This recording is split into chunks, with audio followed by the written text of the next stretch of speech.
a big yawn. It was. I'm tired this morning. Yeah, me too. We've both been working so much. Yeah. Well, welcome back, or welcome if you've never been here before, to the Gig and Erika show. It's been a long time since we've said that. Yeah, it actually has been. 5 podcasts or more. Yeah. I feel like every couple of podcasts we change it where we make the podcast. Yeah. Sometimes we're like super organized and we're like, all right, welcome back to the Gig and Erika Kids These Days podcast and blah blah blah. This week we're, and last week we were, or not last week, but last time, because we missed last week. That was my bad. I'm sorry about that. But last time we didn't even say welcome. We were just like, well, yeah, talking to each other. But I think that's part of the charm of our podcast. Yeah. Is it's casual. There's no expectation. There's no, standard that the listeners have to live up to. We're just sort of giving people a snippet into our lives and talking about topics, whatever we want. Yeah. Yeah. Last week we didn't do one because I totally overestimated my ability to handle work and YouTube at the same time. Yeah. I didn't do a video for myself. We didn't do the podcast. I worked 6 days last week, and the last 2 days of it were night shoots, and they were just brutal. Like, they were fun, but man, I was just like exhausted. That happens. Yeah. And then you had work. And then I had work, yeah. When I was home, so it was hard to figure out a time to do it. Yeah. We should have done it earlier in the week. We had a chance to do it, and I was like, we'll be fine. Yeah. We'll do it on Saturday after I get home from the night shoot. That's okay. I think what we should start doing is we should start recording a couple podcasts during the week, and then have one in our back pocket to... Yeah, that's probably smart. Yeah. But at the same time, I like doing them like a day or two before we actually post it, because then it's still pretty current. Yeah. Not that we talk about any pressing issues, really, but... You never know, though. Yeah. I always feel like if we do it a week in advance that we didn't actually do one. Yeah. I don't know why. Yeah. Because we do it, right? Yeah. But... Well, and it's sort of a double-edged sword for me, because I like the spontaneity of like it being fairly recent. Yeah. And it feels more genuine. But at the same time, like what I'm kind of learning with YouTube right now, like you've been helping me with this, is we've been making videos ahead of time. Like I have a couple of videos ready, kind of thing. Like I just posted today, thanks to you because you edited it together, a highlight reel of the Instagram live stream that I did the other night. And then yesterday for us, I posted the full thing, which you helped me put together as well. And it's nice to have content to publish that didn't necessarily take hours and hours of thought and hours of Absolutely. editing and stuff. I mean, you did a lot of editing for that, which I'm very grateful for. I was really into it because I was procrastinating. Yeah, you were procrastinating for school, right? Yeah. That's I was okay. like, wow, I have so many assignments due. I'm going to edit Gig's highlight reel. I'm probably going to end up being a bit like that. I've always been a bit of a procrastinator, and I'm applying for school, so we'll see how that goes if I get in. I think you'll be good. You procrastinate, but you procrastinate like way ahead of time. You know what I mean? Like, yeah. Like it's hard to describe. Like for me, I'm like I'm gonna do schoolwork, and then I look at it and I'm like, I have other stuff to do. I don't really have time right now to do school. And then like now it's a month before my course ends, and I'm like, oh my god, I have 10 assignments that I don't have time to do anymore because now I'm working full time. Like I didn't expect that, right? Mm-hmm. But you're like, I don't want to do it, and then you're like, but I should do it. And you're like, you kind of have this internal fight, you know? I do. Yeah. Well, and also if I do procrastinate, I only procrastinate. It's kind of defeats the purpose of procrastinate, but I procrastinate, and then when I'm done procrastinating, I still have enough time to do the thing that I need to do. Yes, that's what I kind of meant. But yeah. Like, for example, if I have a big script to memorize, sometimes I get so stressed out that I will just watch YouTube videos for a day. But then I still have a day or two left. Yeah. So it almost isn't procrastinating. It's just kind of like, no, I'm not using the full potential of my time. Yeah. It's still procrastinating. I mean, I have an audition on Monday, and I have not really read the script. I haven't printed it out. But I got it yesterday. At like 5. That's fine. So it's like, it's still the morning. It's still got time. But sorry, these chairs are really squeaky. Really squeaky. Creaky. Squeaky, creaky. It's from the live stream. No one. Yeah. Chair, squeaky, creaky. Yeah. No one. Ceramic pear. You'll have to watch the live stream to get that reference. No one ceramic pear? No one. Ceramic pear. Oh. I totally, it went right over me. I have a question for you. Oh God. Do you think, and this is like anybody in the watching or listening to the podcast can answer this too. Do you think it's inappropriate to ask a previous, like colleague or business contact for help finding a new job? Like, I mean, I've already done this before, but I want to do this again. But I don't want to come across as like nagging. I want to be professional about it, and I want to be like grown up, I guess, like, because I fully have respect for individuals that I've worked with in the past, that they have jobs that they're worried about and working on, and a busy life. And I think if you have asked them in the past already, then it's a little inappropriate to ask them again. Yeah, that's a good. And I guess it depends on the personal relationship you have with them. Yeah. Yeah, because I was wondering about that, because it's always hard to, like, especially if you're in a position where you're sort of in an in-between job, a job that you're doing that's not like your passion. You're doing it to fill some time and make some money. But did you take this person's advice last time? Yes, I did. So it depends, because last time they were very receptive of it, and I mean, if they were totally fine with it, then like, yeah, well, I don't know. Yeah. It's hard. I don't know. It's hard to know, because like, you don't want to burn bridges. Exactly. Yeah, I don't know. Yeah. No, I was just curious, because I've been thinking thinking about that, and I thought it would be an interesting question to ask on the podcast. Yeah. I'm gonna ask this question to the listeners, to the audience now, because, or not ask, but say this now, because I don't know how often people listen all the way through the podcast, but one of our next podcasts that we're thinking about doing is like a Q&A. So if you guys have any questions for us that you would like us to answer on the podcast, send it to our email, or just comment down below. Or you can tweet us or Instagram us. Our links to our social media, it's always in the description of the podcasts. Mm-hmm. So you can find us there. I think we'll be posting on Instagram, like on our stories, like a ask us questions thing, and we'll save questions from that to answer on the podcast. Yeah. We just thought it would be fun to do a kind of Q&A. Maybe it could become a regular thing on the podcast. Mm-hmm. We have like a whole list of podcast ideas, but we always come up with new ones when we do a podcast. It's so funny. Well, and part of the problem is our list has a lot of ideas that need preparation, and we're too busy during the week to actually do the preparation. Yeah. So, yeah. Our one for next week. Let's try to.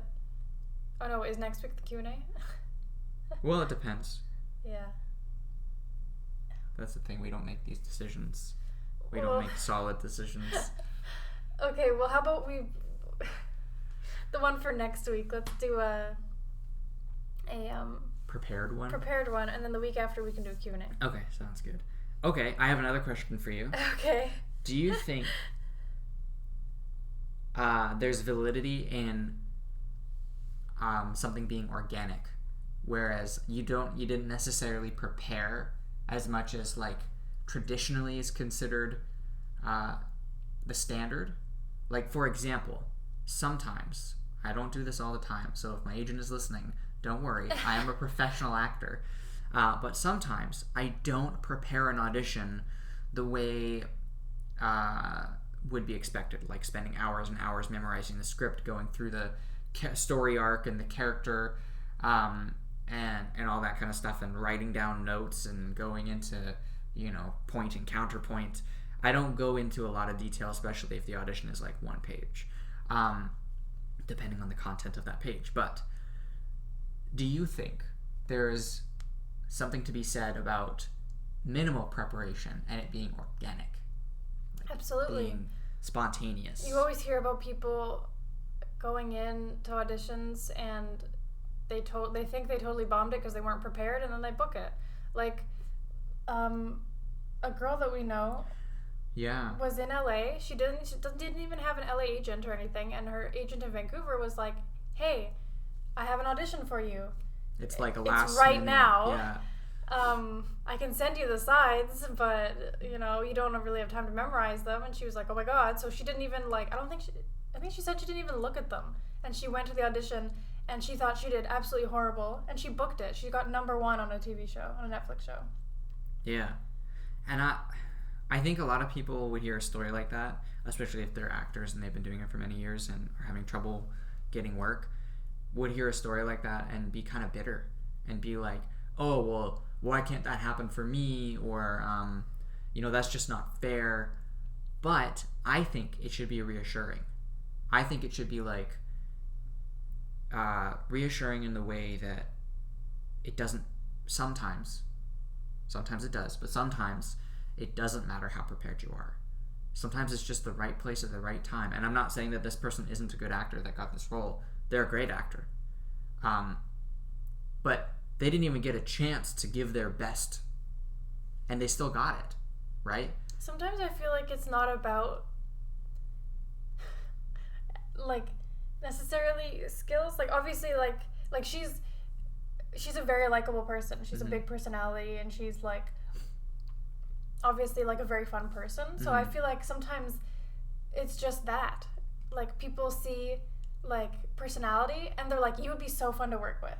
Yeah, and I've actually had directors tell me that that's what they look for in an audition. Oh, well, there you go. I can't remember. I mean, obviously you have to be able to act. It's not they just go off of personality. Yeah, I've had directors tell me that personally, and I've been to the little events where there's a panel of professionals working in the industry, and the director was asked a question, the person who's a director was asked a question about what they look for in an audition, and they said sometimes they don't, they look for one thing, right? Because it's hard to focus when you're watching many auditions, or that you're sitting through a session of 50 auditions or whatever in a day, and you're seeing all these actors do pretty much the same thing over and over again. You're really just looking for someone who'd be fun to work with, someone that you can have a good time with while working hard. I think that's why sometimes it's not, what?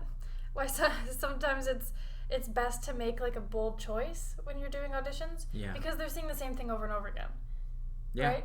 They want to see something different, and I think that's why sometimes you hear people being like they did something completely different that was out of the box, and they end up booking it because it catches the attention, right? Yeah.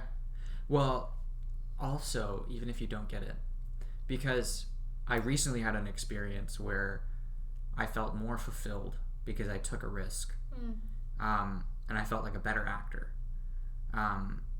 Because, so I'm not going to give any details because the industry here the community is pretty small, but I had an audition where it was pretty straightforward. I've had tons of these auditions before, and it's all the same kind of people going in, and they're all going to do the same thing, and I knew that.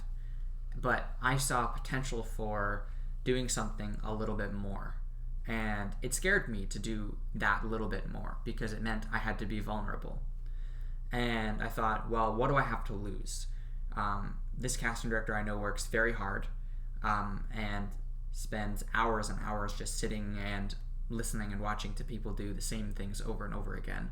So I thought, well, why not take a risk? So what I did was I tried to go to a more emotional place than what seemed like people were doing, and I did a weird thing before the audition to get myself to that emotional place, and I told myself to not care what anybody else in the room thought, like the reader, the camera person, or the casting director. Do that weird thing. I even involved the reader in it to get me going. They were fine with it. But the thing is, when I came out of it, when I was done, the casting director told me I did a good job, which is actually fairly rare, especially when, like, you know, they're tired and they've been sitting through session after session. They're like, thank you. Thanks, or have a good day. Thanks for coming in. Yeah. But she actually said, wow, that was good. So that was all I needed. I didn't get the role. I don't care now. I felt it doesn't like... film until August, so we maybe... Really? Oh, I thought it filmed sooner, so maybe I did get it. I don't know. I think they would. It's a small role. They would have cast it already. But I don't care, because when you're going into audition after audition, doing the same thing over and over again, and you start to question whether you can even do the job anymore, taking little risks kind of jolts you back into the passion of it, and the reality of the fact that even if you do a good job, that doesn't always... Even if you were the best, I'm not saying I was the best, but even if you were the best, that doesn't mean you're going to get it.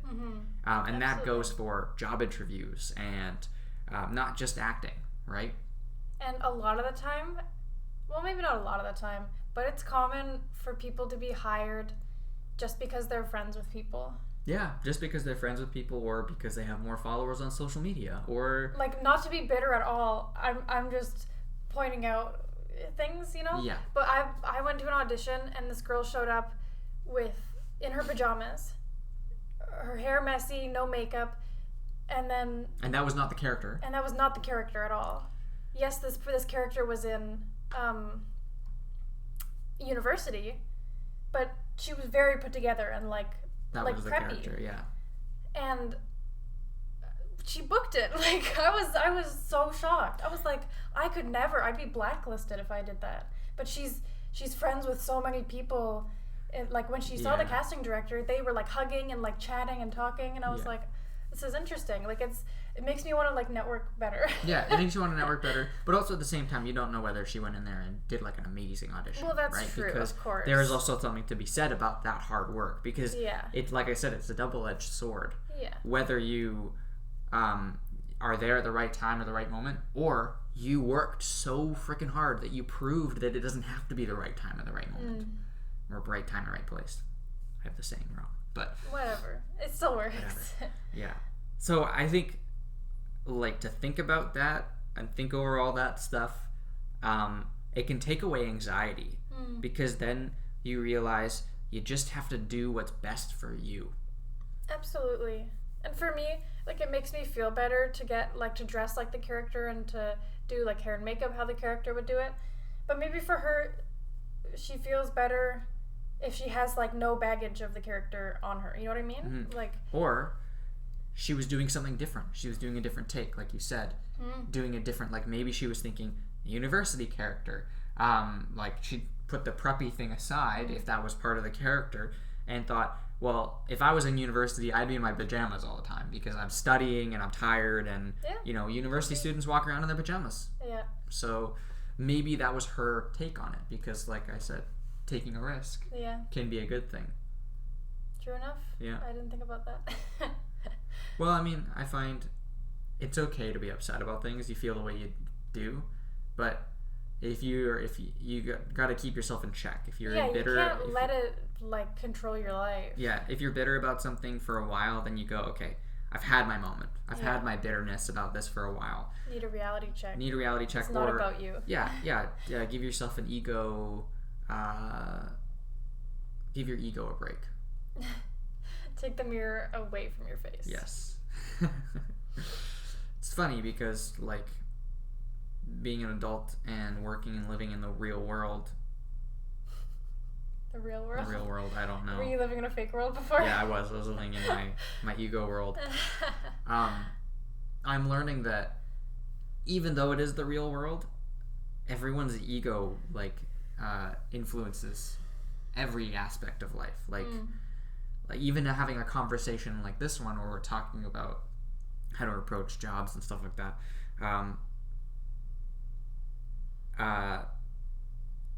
people have preconceived notions because they're trying to protect themselves. Yeah. Right? Like I was saying about the vulnerability thing. Sometimes you have to make yourself vulnerable, but a lot of people are not comfortable with being vulnerable. And people don't even realize, because it's almost like a survival thing. I think I was told in acting class a long time ago that the part of our brain that stops us from being vulnerable is like the reptilian part of our brain. Not reptilian. Reptilian? Or reptiles? The lizard part of our brain that wants to just survive, because being vulnerable means we could die if we were still like little animals, right? But if you believe in evolution, then our society is so safe. Yeah. Being vulnerable shouldn't cause us physical or life-threatening harm. I'm having trouble talking because I'm so tired. That's okay. I also haven't eaten anything. Yeah, we need to have some breakfast. I really want a good bagel. We had bagels yesterday, but they sucked. Yeah. Never have Starbucks food. Starbucks They food. make good coffee, and don't just stick with that. Yeah. I'm talking to myself. I'm not talking to you guys. Yeah. No, you're talking to Starbucks. Starbucks. Make better or don't make food. Yeah. Just take away your food. Oh, leave the croissants. Leave the croissants. And the coffee cake. Yeah. The croissants and the coffee cake, those are the only 2 food items you're allowed to sell. And then everything else has to be coffee. The pumpkin cookies. Oh, like the ones, Halloween ones. the Those sugar are cookies so that have good. like the icing on them. Yeah. Yeah. Well, and the Christmas ones. Have I had one? Oh, the snowman? The snowman. I thought it was a polar bear. Oh, there was a polar bear. Oh. With a scarf, a red scarf, and it looked like his throat was slit, right? Oh yeah. Blood. There was a Starbucks next to my high school, and I used to go there like every single day. Yeah. Yeah, remember I'd skip class and I'd go get a chocolate croissant? Oh right, yeah. Don't skip class, kids. Don't skip class. I had mental health issues, so I have an excuse. Yeah.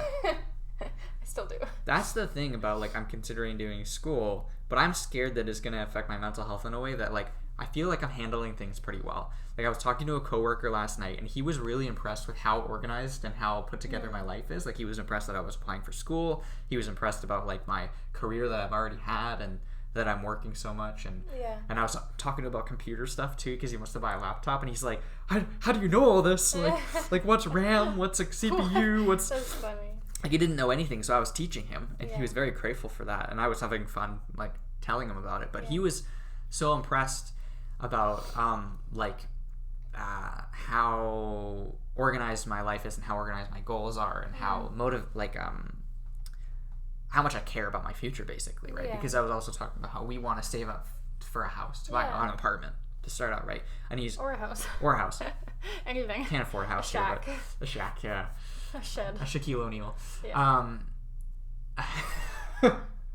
Couldn't hold in your laugh. No. But then he was like, well, you should buy 2.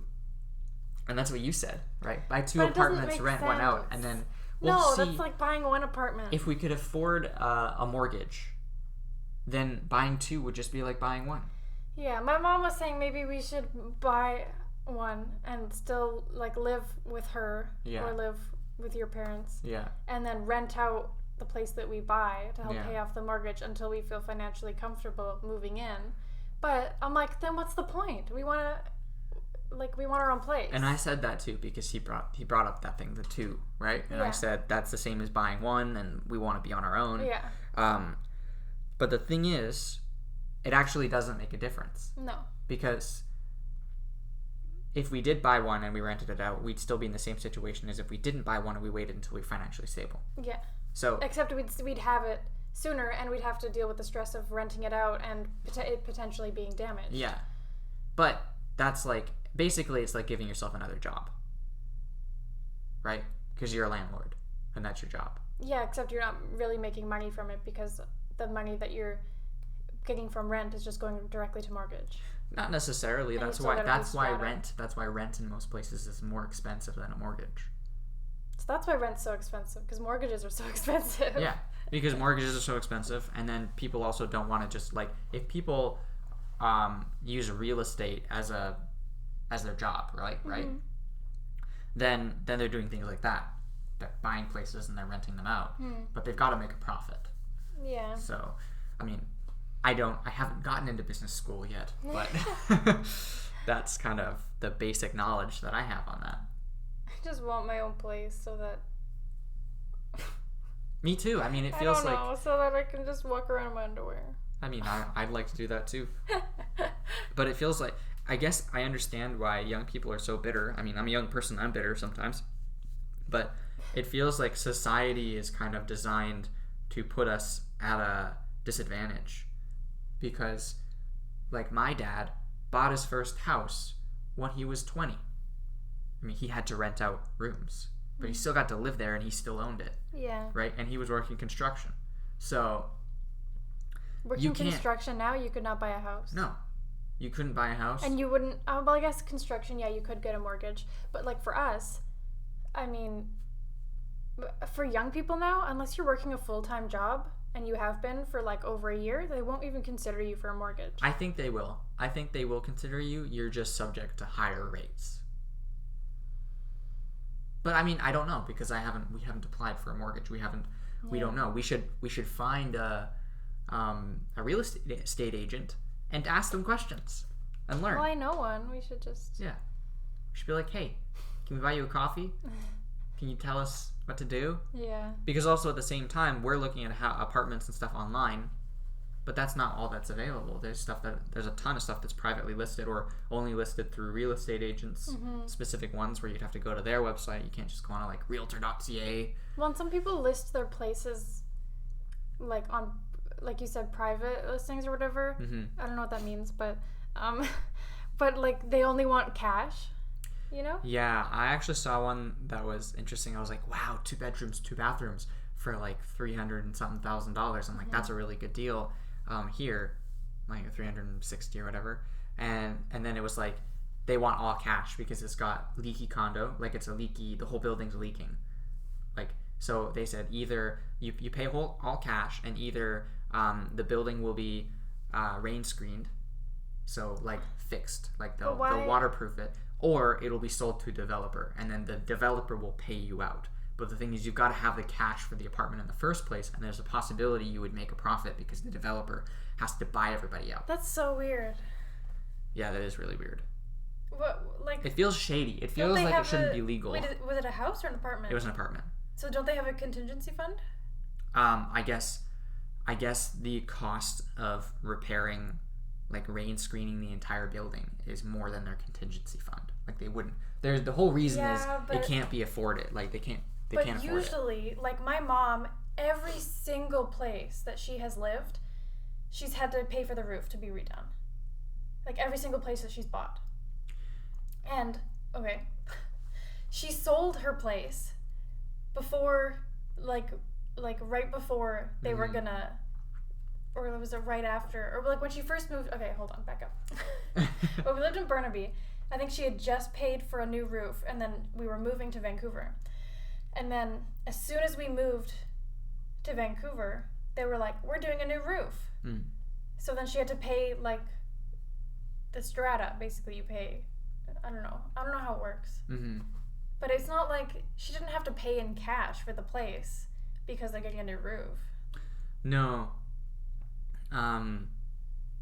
The reason why this one building that I was talking about is that way, I'm pretty sure, is because it's going to be sold to a developer. Right? Then why would you want to buy it?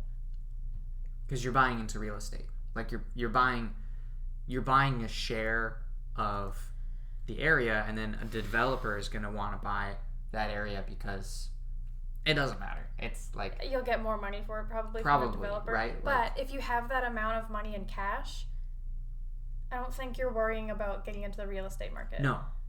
That's why it's like that would be a terrible idea for us because one, it's all cash, and two, it's not like first-time home buyers, right? Like, like there's a building not far from where we are right now, and there's a 1-bedroom, 1-bathroom for like $299, and it's but it's an old building, right? I mean, maintenance fees are so low, or whatever, strata fees are so low, but it says first-time home buyers or investors, right? Yeah. So there's always a trade-off. Like if you want to get into the market, it's so horrible because I just want to be like, move into a 2-bedroom.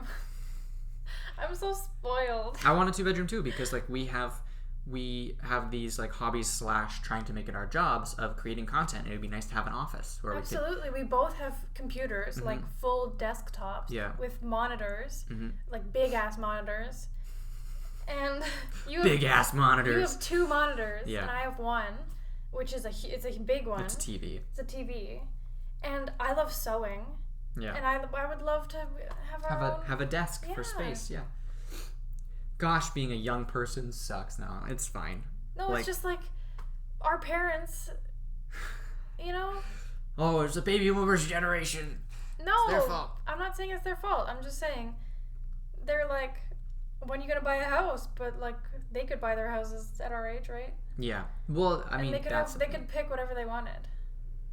It's funny. I know someone who has some very extreme views, and I don't really agree with a lot of them, but one of the things they brought up was that the birth rate is falling. Yeah, oh yeah. But apparently, sorry, go ahead. But I don't think that's a bad thing. Like, I'm not saying, we should drop the population down by a mass amount. I'm not one of those people. But the thing is, yeah. The thing is, we're complaining about how we can't make our economy stable. Like, we can't, there's always something out of whack. Like in Vancouver here, the housing market has been out of whack for over a decade, for even longer. But the thing is, 2007, right? 2008. Yeah, since the crash. Big crash. Yeah. And the thing is, nobody will say it's because we've got too many people for one area.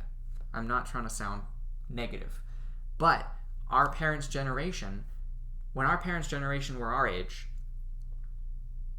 the population of the planet was half of what it is now. Well, it's so crazy.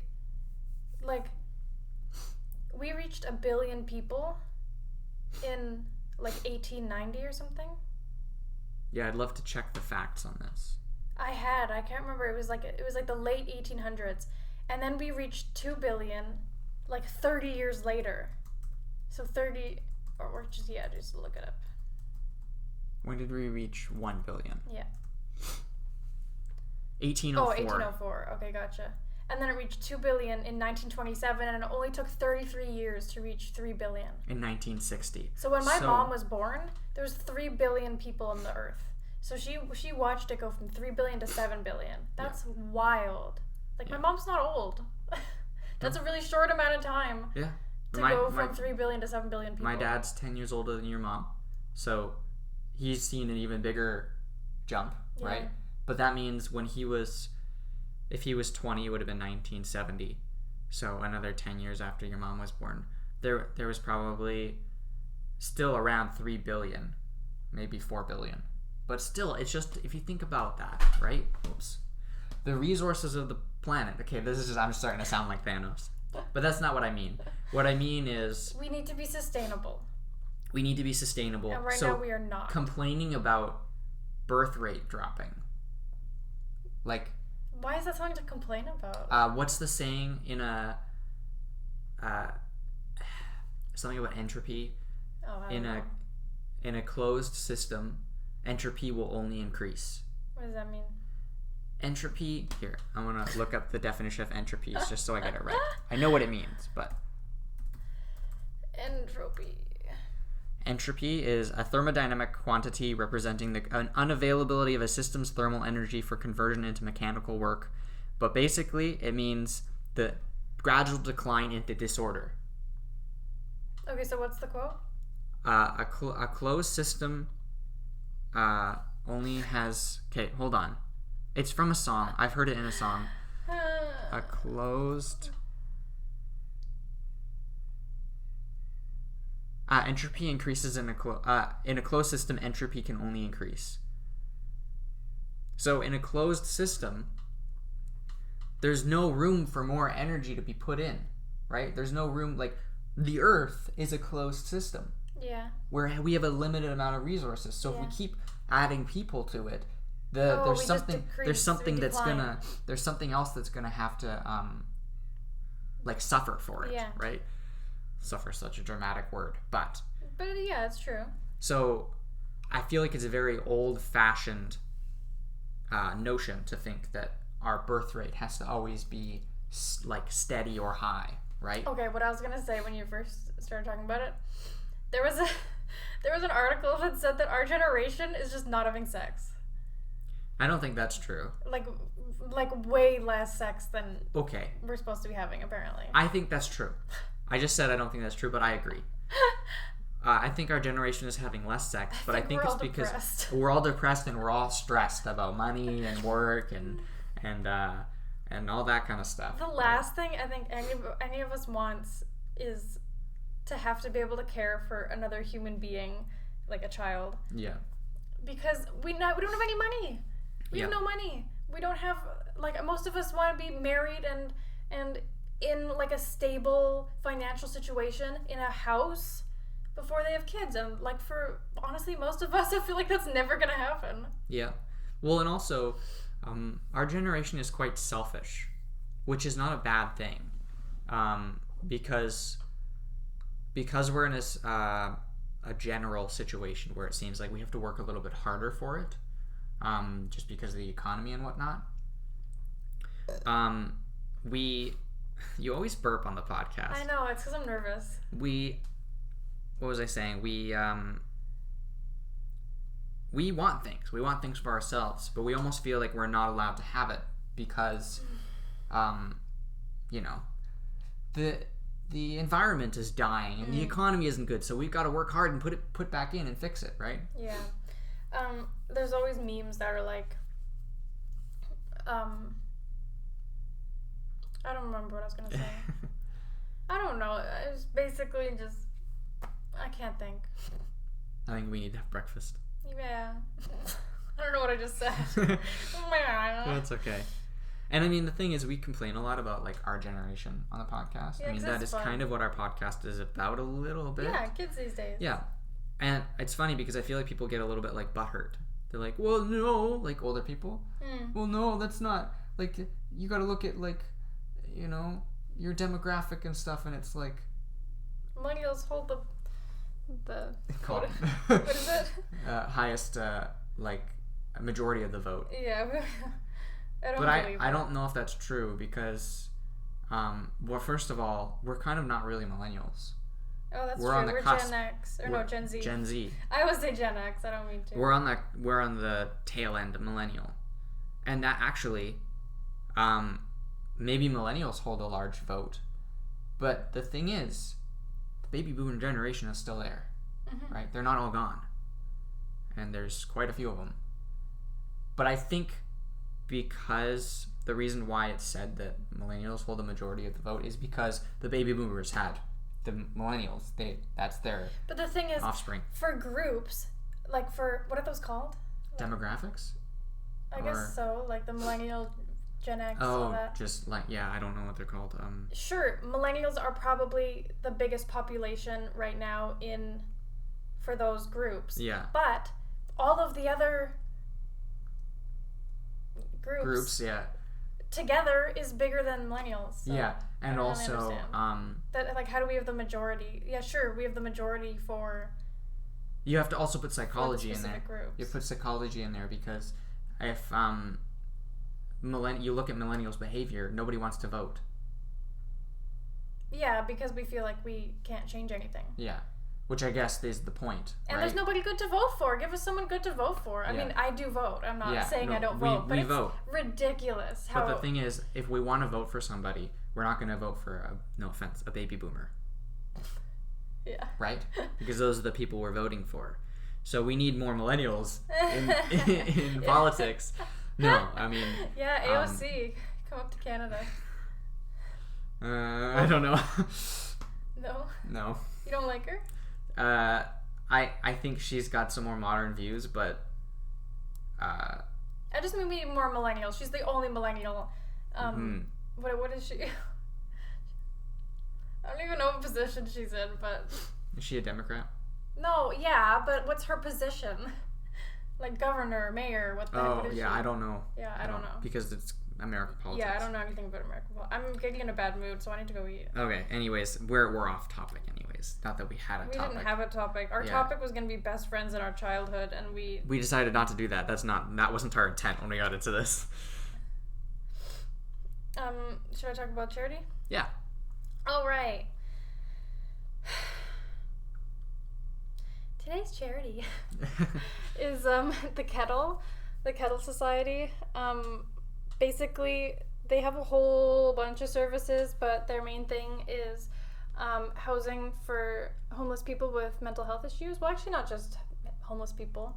Anybody with mental health issues who needs help. But they also specialize in like many community services. Like they have a mental health drop-in. They do advocacy for mentally ill people. They have outreach services, supported employment. They have health clinics, and they also have it says mental health first aid. I don't know what that is, but well, for those of you who don't know, I actually work with the Kettle. I have a casual job there, but the Kettle has mental health workers, so I think that's what they mean by mental health first aid. So if somebody's having a crisis, then there's somebody there to help, usually. Yeah. So if you want to check them out or donate, which we would love, you can go to thekettle.ca and you can just read about them there. Mm-hmm. They are a nonprofit organization, so it's not like if you donate that it's going somewhere bad. It's going into Gig's pocket. It's not going in my pocket. I just made it sound like they don't pay me.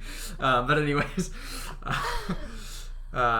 thank you guys for listening. This one was a bit of a mess, but I thought it was fun. So, yeah. It's our podcast. We can do what we want. Yeah.